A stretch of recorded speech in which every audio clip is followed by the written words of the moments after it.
مدینے کی وہ رات جس کی صبح کو مارکہ بدر کے لیے روانگی تھی، عید کی شب سے کم نہیں تھی۔ آرزوؤں کی ترنگ میں روحیں اس طرح شرابور تھیں کہ ہر آنکھ سے کوثر کی شراب کا پیمانہ چھلک رہا تھا۔ کہتے ہیں کہ رات کی تنہائی میں ایک جگہ بیٹھ کر دو سرفروش نوجوان آپس میں باتیں کر رہے تھے۔ شاید طلوع ہونے والی صبح تمنا کی خوشی میں ان کی آنکھوں کی نیند اڑ گئی تھی۔ عالم شوق کی سرمستی میں گفتگو اتنی والہانہ ہو گئی تھی کہ کبھی پلکوں کا دامن بھیگ جاتا تھا۔ جذبات کے تلاطم میں بے خود ہو کر ایک ساتھی نے دوسرے ساتھی سے کہا کہ طلوع سحر میں اب چند ہی گھڑیوں کا فاصلہ رہ گیا ہے۔ محویت شوق کا یہ خاموش عالم شاید پھر نہ مل سکے، اس لیے آؤ کل کے پیش آنے والے مارکہ جنگ کے لیے اپنے رب کے حضور میں اپنی سب سے محبوب آرزو کی دعا مانگی جائے۔ یہ سنتے ہی فرط مسرت سے دوسرے ساتھی کا چہرہ کھل اٹھا۔ والہانہ جذبہ و شوق میں اس پیشکش کا خیر مقدم کرتے ہوئے جواب دیا، نہال آرزو کی شادابی کے لیے اس سے زیادہ کیف بار لمحہ اور کیا مل سکتا ہے۔ میں دعا کرتا ہوں، تم آمین کہو، تمہاری دعا پر میں آمین کہوں گا۔ اب دل کا عالم قابو سے باہر ہو چلا تھا۔ روح کی گہرائی سے لے کر پلکوں کی چلمن تک ساری ہستی ایک پرسوز کیفیت میں ڈوب گئی تھی۔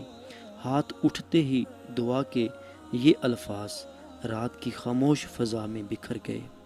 کہ خداوندہ، کل میدان جنگ میں دشمن کا سب سے بڑا سورما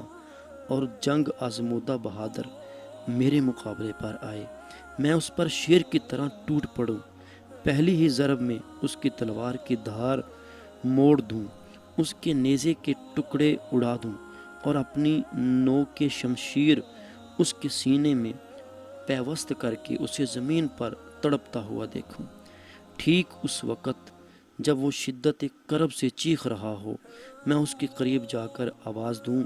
کہ تیرے کفر کا غرور ٹوٹ گیا، جس غیبی قدرتوں کا تو نے مذاق اڑایا تھا،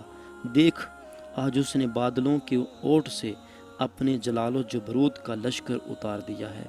آج اس کے محبوب پیغمبر کی فیروز مندیوں کے ظہور کا دن ہے۔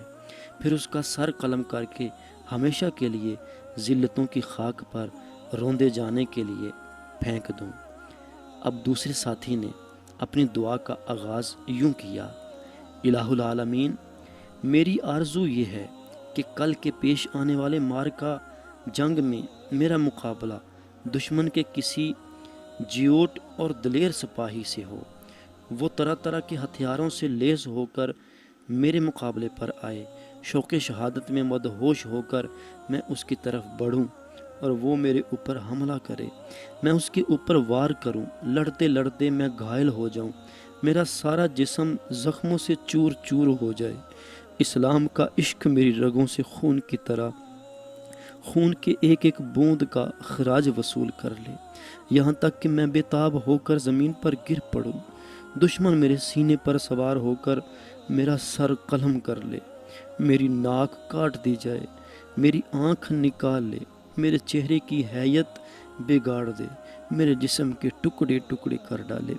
اس کے بعد میں اس حال میں تیرے سامنے پیش کیا جاؤں کہ میری ناک کٹی ہوئی ہو، آنکھیں نکال لی گئی ہوں، کان جدا کر دیے گئے ہوں،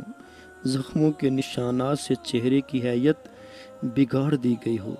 پھر سر سے پاؤں تک خون میں نہائے ہوئے اپنے ایک مسکین بندے کو اس حال میں دیکھ کر تو دریافت کرے، یہ تو نے اپنا حال کیا بنا رکھا ہے، میری دی ہوئی آنکھیں کیا ہوئیں، کان اور ناک کہاں پھینک آیا، تیرا خوبصورت چہرہ کیسے بگڑ گیا۔